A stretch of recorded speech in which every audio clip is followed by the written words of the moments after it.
De re feo. Ah, ah.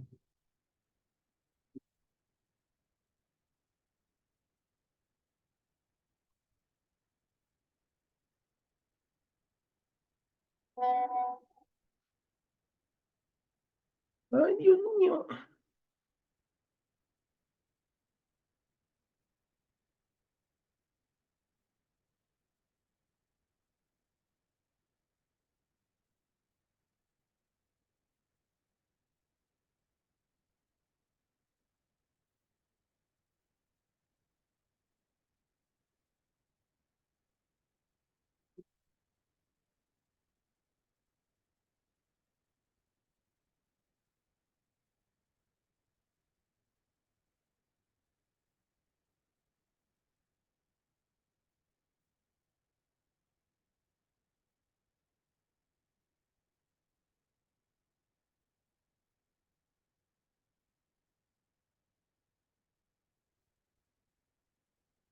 Eh,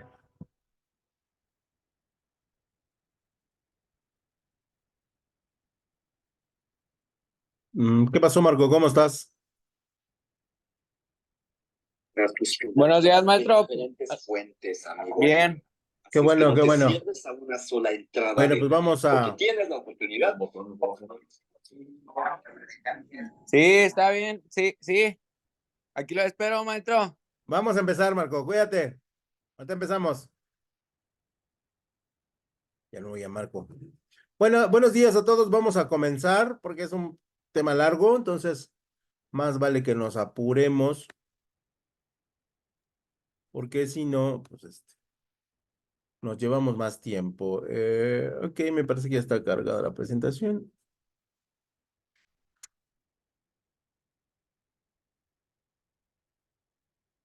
Bueno, iniciamos. Nada más para comentarles, el día de entre martes y miércoles les enviamos calificaciones de este parcial para que tengan ahí la amabilidad de checarlo y ver si hay alguna complejidad, pues me avisen, ¿no? Ahí anda Marco por ahí, seguramente. Buenos días, Edith, buenos días. Buenos días. Bueno, pues vamos a comenzar. Hoy, el día de hoy vamos a ver las políticas comerciales. Cuando hablamos de políticas comerciales, hablamos de la relación que tienen los países con el comercio internacional, los instrumentos que tienen las políticas comerciales o los instrumentos que tiene el comercio y los efectos de un buen comercio exterior, ¿no? Así que esos son los puntos, bueno, el tema que vamos a tratar el día de hoy. Esto es parte del tema número 5 y como primer elemento, la parte de la introducción.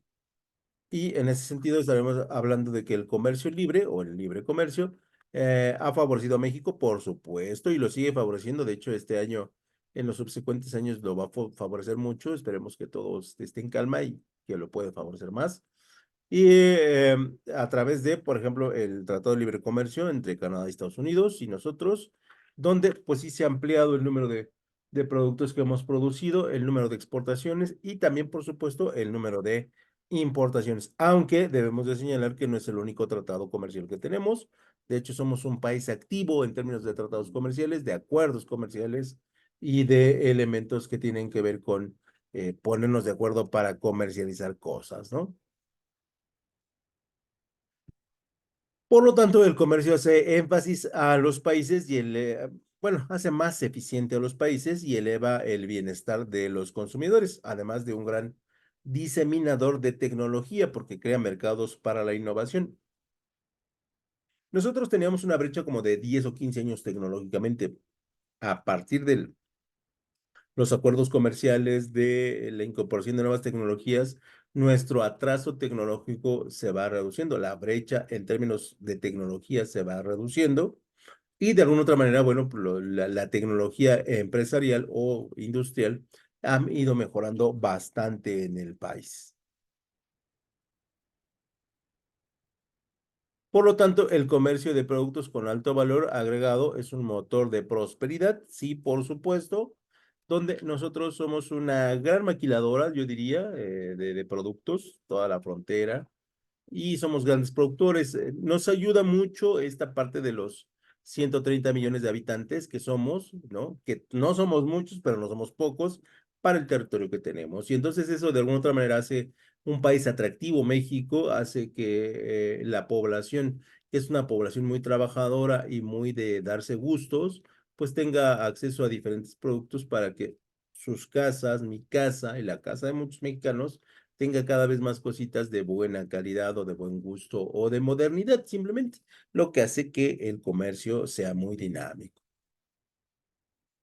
Eh, Evidentemente en el México hay de todo, ¿no? Hay estados muy pobres, sí, tenemos los del sur, Chiapas, Tabasco, Yucatán, y no pobres en términos de recursos, sino pobres en términos de comercio, ¿no? Porque realmente son muy, muy ricos, ¿no? Y de alguna otra manera, bueno, pues en el país se mueven diferentes esquemas en este tipo. De hecho, por ejemplo, los estados más ricos en comercio se especializan en la creación de manufacturas, de autopartes, aeronaves, computadoras, conductores eléctricos, aparatos médicos, entre otros, ¿no? O sea, así se mide el comercio en términos de estados ricos y estados pobres, aunque, repito, eso no quiere decir que la población sea totalmente pobre, ¿no? O totalmente rica. Desafortunadamente para el comercio internacional y dentro de las políticas comerciales de comercio internacional, los países como medida de protección crean lo que se conocen como los aranceles y los subsidios. Y dentro de esas variables nosotros vamos a encontrar los siguientes elementos, ¿no? En primer lugar, o en términos generales, podemos clasificar esta medida de política comercial en tres grandes categorías según su naturaleza, ¿no? Una política comercial va a tener tres grandes elementos de naturaleza. Las políticas fiscales como elemento de entrada y salida de mercancías, ¿no? Y dentro de las políticas fiscales nosotros tenemos a los aranceles, donde, denme un segundo, el arancel se aplica a las importaciones y es la imposición de impuestos fiscales sobre el valor de las importaciones, perdón, realizadas por un país a ciertos bienes o servicios, provocando diversos efectos económicos. Si yo quiero traer un automóvil de super lujo, es una importación y se me va a cobrar un ¿qué? Un arancel. Si yo quiero traer una bebida alcohólica de muy alto lujo, se me va a cobrar un arancel, una importación. Y es una medida de proteccionismo para que la gente consuma lo que es local, pero siempre tiene un resultado restrictivo para el comercio internacional. Sí, siempre un arancel es restrictivo porque muchas marcas no llegan aquí a México porque se les imprimen o se les aplican aranceles y muchas empresas dicen, "¿Sabes que no quiero comercializar?" Y entonces ahí podemos ver muchas marcas que están en otros países que desafortunadamente no llegan. Eh, Aunque en últimos años ustedes han visto que hay un gran número de productos de diferentes partes del mundo, cosa que antes no había. Entonces, en ese sentido, sí es importante que nosotros consideremos esa posibilidad de tener aranceles, ¿no? Y bueno, el segundo elemento es la desgravación. Y recuerden, aranceles, importaciones, desgravación, exportaciones. Las desgravaciones fiscales fomentan la expansión de exportaciones mediante una reducción de los impuestos interiores que graban, el gravamen es un impuesto que graban a los bienes y servicios que se destinan al exterior en relación con los que pesan sobre las importaciones o sobre la producción que se destina obviamente al mercado interno, obviamente a la equivalencia o a una reducción de costos de producción, o por ello genera un efecto de expansión del comercio exterior. Por ejemplo, el aguacate tiene un desgravamen, ¿no? O sea, no se le cobra un impuesto por salir, ¿no? Simplemente sale, porque somos un gran productor de ello. También tenemos los elementos financieros o políticas monetarias que se aplican a los tipos de cambio en las importaciones y en las exportaciones y consiste en la reducción, devaluación o elevación, reevaluación del valor de la moneda nacional en relación con la moneda de otros países. Nosotros hemos visto, o sea, espero que ustedes hayan visto, que el mes pasado el dólar empezó a valer un poquito menos, un poquito menos, hasta llegar a, por cada peso, nosotros deberíamos pagar 16.50 por un dólar. En la última semana tuvimos un incremento del dólar de 17 pesos, ¿no? O sea, subió 50 centavos y entonces ahora por cada dólar, por un dólar nosotros tenemos que pagar 17 pesos. Y entonces, esto se hace para analizar cómo se van a comprar las mercancías y en qué proporción, ¿no? Imagínense que yo voy a comprar mercancías para el mes de diciembre, ¿cuánto va a estar el dólar? Ah, pues hay análisis y estudio de las finanzas para decir, ¿sabes qué? En diciembre el dólar va a estar en 16.90, ¿no? Ah, ok, perfecto. Y entonces se hace un contrato sobre ese estimado para que al momento de llegar, pues se pague lo que se había acordado, ¿no? En teoría, los productos de importación deberían de tener un precio más bajo debido a que hoy tenemos un dólar más barato, aunque bueno, pues eso es cuestión de los empresarios de no querer bajar el precio, ¿no? Y bueno, pues digo, si no lo ameritan, no lo haces, ¿no? Pero en realidad sí deberíamos de estar recibiendo productos mucho más baratos, ¿no? Porque imagínense, estábamos cotizando el dólar en 20 pesos y hoy lo estamos cotizando 3 pesos abajo, aunque bueno, eso no se ve para los empresarios, ¿no? Luego tenemos las subvenciones a las exportaciones que consisten en la concesión de ayudas financieras a fondos perdidos destinados a abaratar los costos de producción interior para facilitar las exportaciones al permitir precios de venta al exterior. A lo mejor yo aquí el plátano o el café lo vendo en, no sé, en 200 pesos el bulto, es un ejemplo, la verdad que no tengo idea de cuánto se vende el café, 200 pesos el bulto de café en México, pero al exterior lo venden en 150 y dicen, ok, te vamos a dar una subvención a las exportaciones para que tú lo puedas vender más barato y lo puedas colocar en el exterior. También tenemos lo que son los créditos preferenciales como parte de las estrategias del comercio exterior, donde decimos que se aplica a las exportaciones y a las importaciones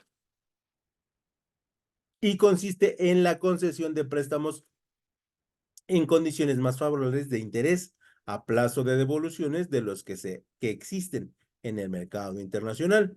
Se conceden tanto a los productores nacionales que destinan una parte de su producción a las exportaciones, como a los importadores de otros países. Y son créditos preferenciales porque consideramos que la ganancia va a ser alta y que tendremos la posibilidad de, pues, compensarlo de alguna o de otra manera. Entonces, en ese sentido, sí son instrumentos que se logran para que tengamos la posibilidad de tener un comercio internacional realmente muy, muy dinámico. Dejamos los aranceles y dejamos las subvenciones y todos estos elementos y pasamos a lo que son las cuotas. Y el concepto de las cuotas se define como las cuotas de importaciones, porque se aplican solamente a las importaciones, son un instrumento de política comercial mediante la cual un país establece límites a las importaciones de determinados productos de acuerdo a la estrategia comercial que quiere llevar a cabo. Técnicamente se considera una medida no arancelaria, o sea, no de impuestos, puesto que no se trata de poner un impuesto a las importaciones, sino de limitar directamente la cantidad importada. Yo quiero llevar a México, vengo de Corea y quiero llevar a México un celular y quiero llevar 4 millones de unidades. Y esas 4 millones de unidades yo las quiero dar a 1,200 pesos. Es un teléfono de gama media alta, con una muy buena cámara, con una muy buena pila, con una muy buena resolución. ¿Qué le va a decir el gobierno? Le va a decir, ¿sabes qué? No, no puedes traer 4 millones de unidades, sí puedes venir, que tenemos un convenio, tenemos un acuerdo, esto es como un ejemplo, pero puedes traer solamente 300,000 unidades. ¿Por qué? Porque si tú traes las 4 millones de unidades a ese precio, lo único que vas a hacer es que vas a desordenar el mercado de celulares existentes en el país, porque un celular de gama media alta debería de estar entre los 10,000, 11,000 pesos, 7,000 o más barato, y tú lo quieres dar en 1,200 pesos, no, eso no se puede. Por lo tanto, sí te invitamos a que vengas al país, sí te invitamos a que no digas que es de gama media alta, sí te podemos decir que es de gama media baja y que el precio es de esta cantidad. Y entonces aquí dependerá de la industria china si acepta las condiciones del gobierno. Esto es solamente un ejemplo para que identifiquen a qué se refieren las cuotas. El objetivo principal es un instrumento de protección de producción nacional frente a los competidores. No solamente frente a los competidores nacionales, sino a los competidores ya existentes en largos periodos de tiempo, ¿no? Porque entonces yo soy Samsung y te digo, ¿sabes qué? Yo me voy a retirar del país porque no me estás protegiendo. Y entonces yo como gobierno a mí no me conviene, ¿no? No me conviene una empresa que es poderosa, que le deja muy buena cantidad de dinero al país, que retire sus productos, ¿no? La gama de productos que tengo, ¿no? Y entonces ahí, por ejemplo, si se dan cuenta, en Samsung no comercializa en México laptops, comercializa tablets, celulares, relojes, pero computadoras, laptops no hay. Y esa es una cuota que se le infringe a Samsung, ¿no? Para que otras compañías puedan tener un equilibrio comercial. Una política comercial que liberalice completamente las importaciones estará en una situación grave, ¿no? Lo que les decía, la posibilidad de desarrollo productivo de cualquier economía que se encuentre en el camino de promover la producción nacional. Sí, o sea, tú no le puedes dar acceso a empresas de muy buenos productos por, por dañar, porque, bueno, se van a vender muy bien, y por el otro lado dañar a empresas mexicanas que pues le dan trabajo a trabajadores mexicanos, impuestos mexicanos y pues dinámicas mexicanas. Y las cuotas son un instrumento que se utiliza, ¿no? Para proteger al comerciante. Una de las características de las cuotas o el concepto de cómo funcionan, es decir, que también pueden tener efectos negativos en otras variables económicas. Sí, hay que tener una escala más o menos establecida de cuáles cuotas se deben cumplir y cómo se deben analizar. No a todo se le puede poner cuotas, ¿no? Eso es obvio, pero habrá productos que sí se los pongan. Sobre los precios finales de venta en el interior, es posible que importar un producto resulte más barato que su producción interna, ¿no? Por ejemplo, el caso de la carne. El caso de la carne, México le da concesión a Brasil para que traiga carne pues, en gran cantidad, porque considera que le sale más barato que proteger al ganadero mexicano, ¿no? O al creador de cerdo mexicano, ¿no?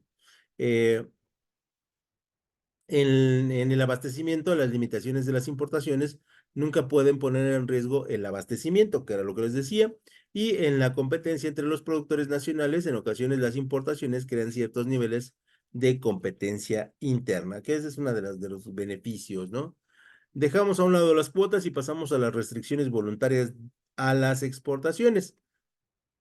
Y fíjense, restricciones voluntarias a las exportaciones, que es el caso contrario a las cuotas. Las restricciones voluntarias a las exportaciones es una restricción comercial sobre la cantidad de un bien que un país exportador puede exportar a otros países. Este límite es autoimpuesto por el país exportador. México quisiera exportar todo el aguacate, pero no lo hace porque en México se debe consumir aguacate. Esas son las políticas. Aunque el aguacate es caro, existe en todo el año y en todas las regiones del país. Según esta definición, el término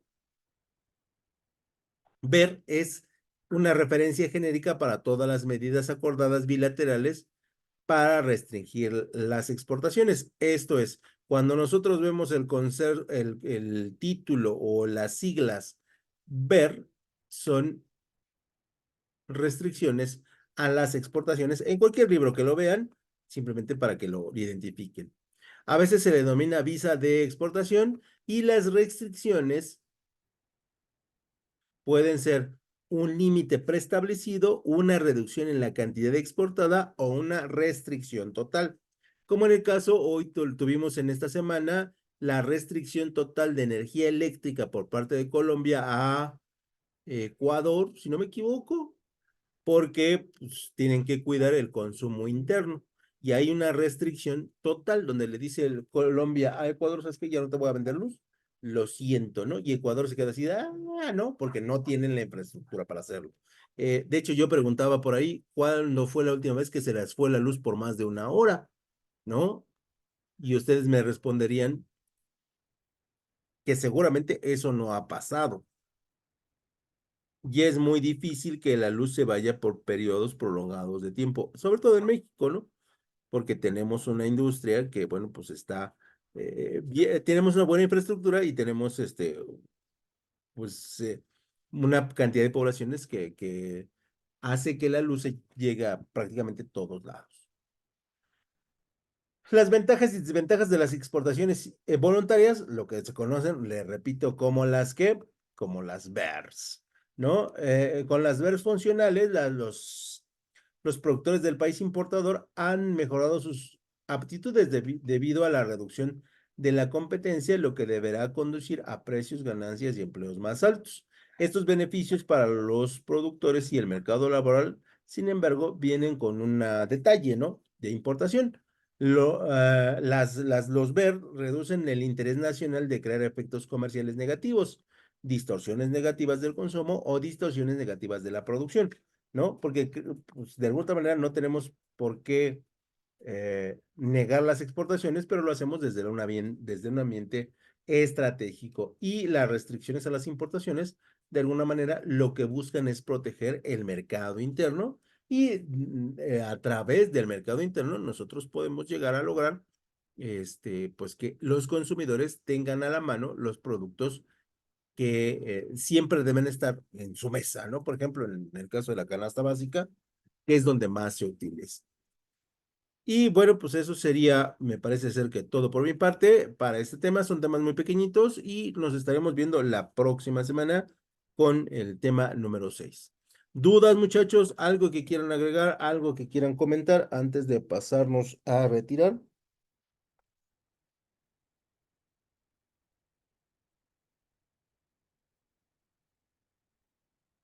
¿Los escucho, Cucho? Bueno, seguramente no. Muchachos, cuídense mucho y estamos en contacto cualquier cosa. Bye.